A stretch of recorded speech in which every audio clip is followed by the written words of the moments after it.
이번 주 둘째 날 출근 완료.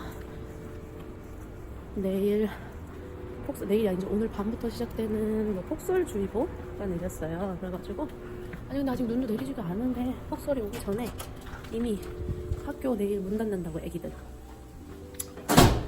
그래가지고 오늘 밤샘 일을 하고 들어가면 보통은 아침에 애들이 이제 학교 보내면 저는 좀 자고 이럴 수가 있는데 내일은 글렀어요. 내일은 천상 애들하고 붙어 있어야 돼서 뭘 잠은커녕 쉴 수 있을래나? 이건 너무한 거 아니냐고. 고난이 예상되는 오늘 내일입니다. 오늘 밤만이라도 좀 편하게 일을 했으면 좋겠지만 그건 그때그때 달라요. 오늘은 또 월요일 밤이라 새로운 수술들이나 새 환자들이 꽤나 많을 거란 말이죠. 쉽지 않을 것 같네요. 폭설주의보만 내린 게 아니라 저도 오늘 내일 폭탄을 맞지 않을까. 그래도 별 수 있으니까 피할 수 없으면 즐겨야죠. 화이팅 하도록 할게요.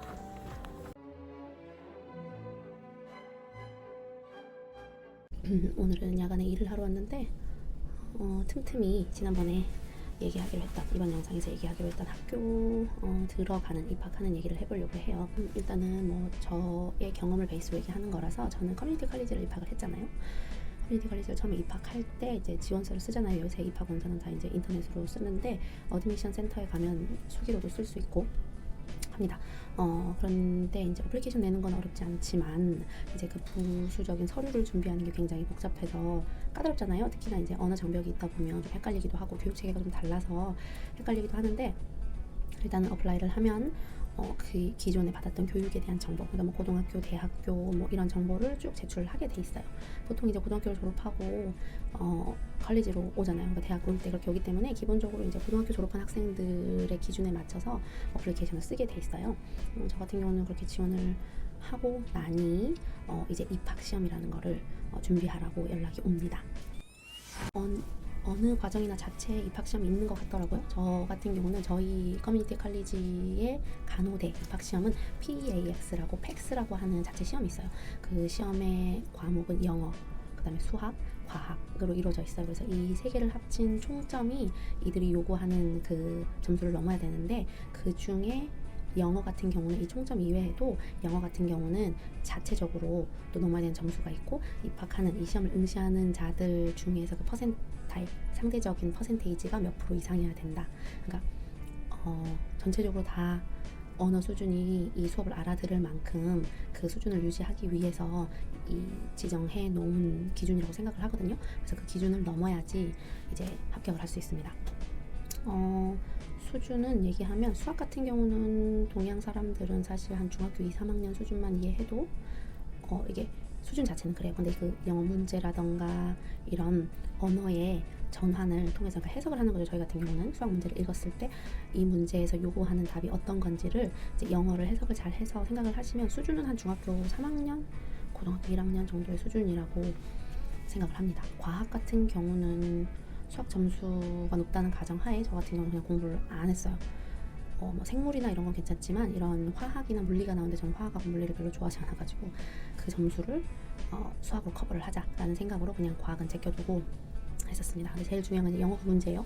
총점은 어느 정도 넘을 수 있다고 하지만 영어 점수 같은 경우에는 따로 이거를 그 수준에 도달을 해야 되는, 기준을 넘어야 되는데 그 수준이 저도 과거에 뭐 해외를 꿈꾸면서 토플 공부를 한 경험도 있긴 한데 토플 같다고 할 수는 없고, 예전에 저희 남편이 미국 이 대학원 준비할 때 봤던 GRE와 비슷하다고 저는 느꼈어요.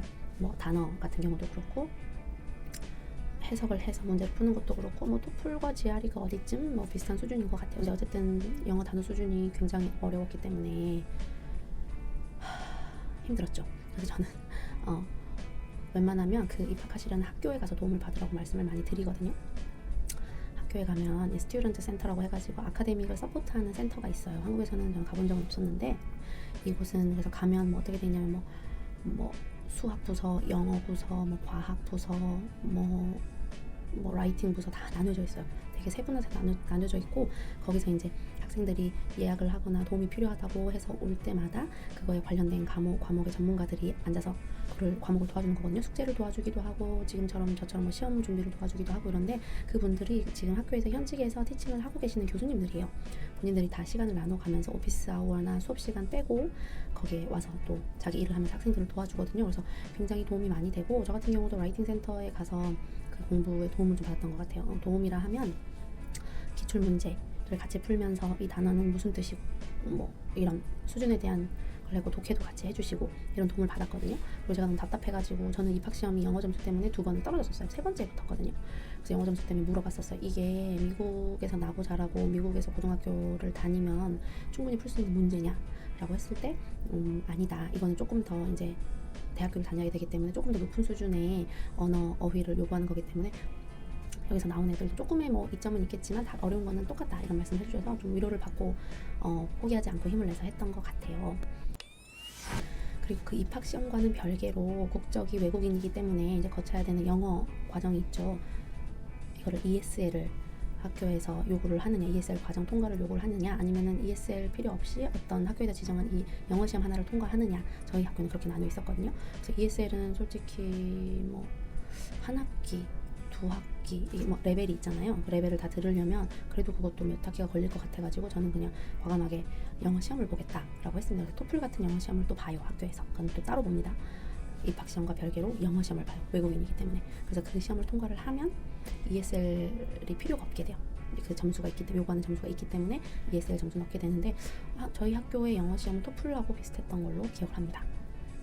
그렇게 입학 시험을 통과하고 영어 시험을 인증을 받게 되면 이제 뭐 축하합니다. 입학을 축하합니다. 이렇게 입학이 받아들여지게 되죠. 그러고 나서 이제 선수 과목을 듣는데 선수 과목은 입학하기 전에부터 시작을 하셔도 돼요.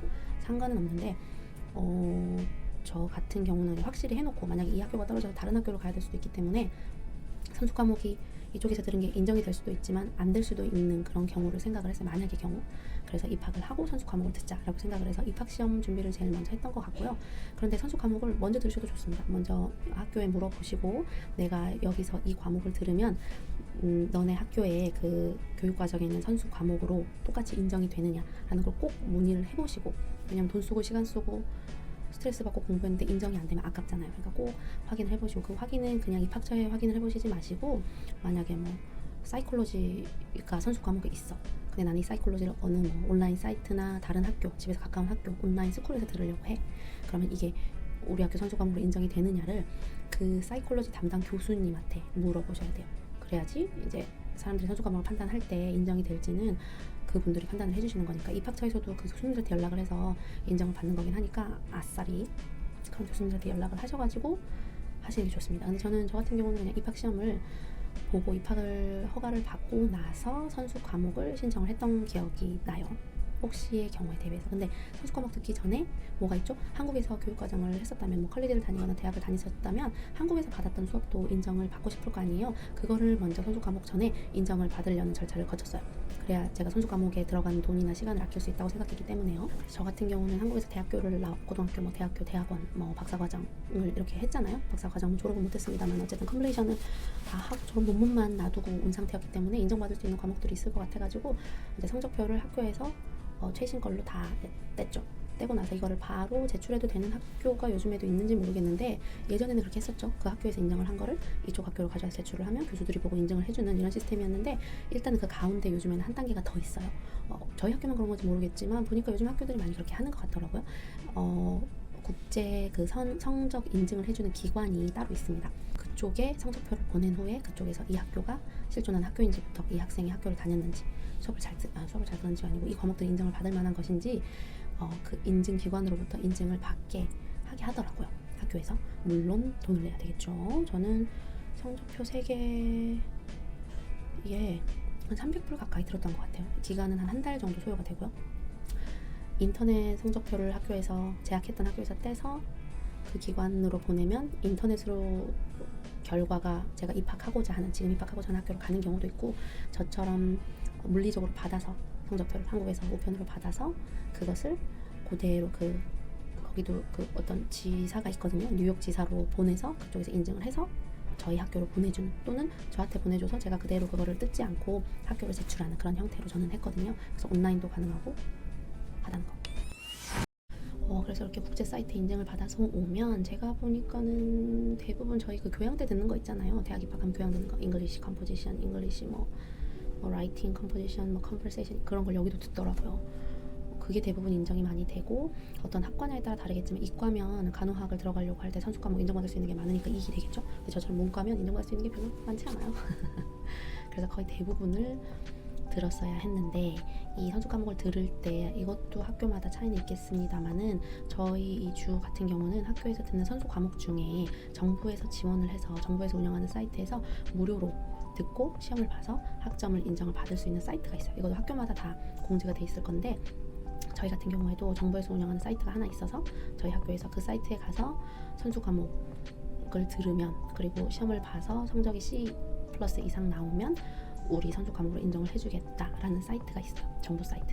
거기 가면 해당하는 그 과목을 클릭을 하면 거기에 따르는 동영상 강의들이 나오고, 그 과정 동영상을 다 본 후에 시험을 학교 테스트 센터에서 예약을 해서 볼 수가 있어요. 그러면 거기에 소요되는 전 비용은 다 환불이 됩니다. 국가와 학교에서 환불이 되기 때문에 시간도 절약할 수 있고, 왜냐면은 그 수업은 자기 시간 날 때마다 동영상 강의를 듣고 공부를 해서 시험을 보는 거기 때문에 빠르면 뭐 일주일 안에도 끝낼 수 있어요. 근데 저 같은 경우는 인정받을 수 있는 과목이 한 개밖에 없어가지고 들을 수 있는 과목이 한 개밖에 없었어요. 전수 과목이. 그래서 하나를 듣고 시험을 보고 했던 기억이 납니다. 학교 그 입학처에 연락을 하면 그런 사이트가 요즘은 그렇게 지원하는 사이트가 잘 돼 있는 것 같아요. 저희는 모던 스테이트라고 해가지고 그 사이트에서 듣고 시험을 보고 인정을 받고 거기에 소요되는 그 시험 보는 비나 이런 거를 환불을 받았던 기억이 납니다. 자, 그렇게 한국에서 가져온 성적들 중에 인정받은 선수 과목, 그 다음에 여기 뭐 사이트에서, 정부 무료 사이트에서 인정받은 선수 과목을 제외하고 난 남은 선수 과목을 듣습니다. 그래도 좀 제너럴스한 게 C+ 이상만 받으면 돼요. 근데 C+ 이상이라는 게 이제 80점인 거예요. 그래서 80점 이상만 다 받게 성적을 받으면 선수 과목을 들었다고 인정이 됩니다. 그리고 나면 이제 선수 과목 들으면 본과를 들어가잖아요. 근데 이 본과도 그냥 들어가는 게 아니라 입학할 때 무슨 시험 봤다 그러죠? 팩스 봤다 그러죠? 팩스 시험 플러스 선수 과목 성적을 합산을 해가지고 패티션에 지원을 하게 돼요. 그 패티션이라는 게 뭐냐면 저희 간호학과도 자리가 많지가 않아요.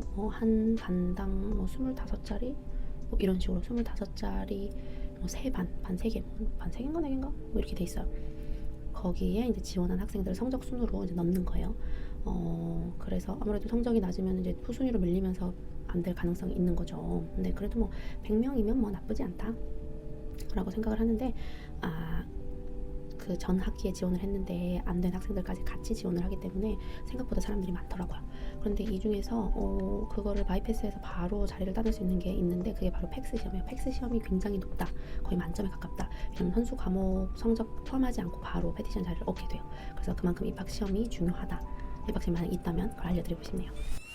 그렇게 패티션에 발탁이 되면 이제 그 다가오는 학기부터 이제 널싱 스쿨 본과를 4학기 동안 시작하게 됩니다. 4학기를 마치면 NCLEX를 볼 수 있는 자격 요건이 되는 거겠죠. 그래서 패티션이 된과 동시에 또 다른 출발선상이라고 볼 수 있어요. 본격적으로 공부를 해야 되니까. 공부한 스토리는 제가 작년 내내 올려드렸던 이야기도 있고, 저도 이제 3학기 고 시작하니까 또 열심히 달리는 모습 보여드리도록 하겠습니다. 뭐 궁금한 게 있으시면 저한테 댓글 남겨주시면 제가 또 영상을 만들어 보도록 하겠습니다. 아무튼 오늘 영상은 여기까지입니다. 감사합니다.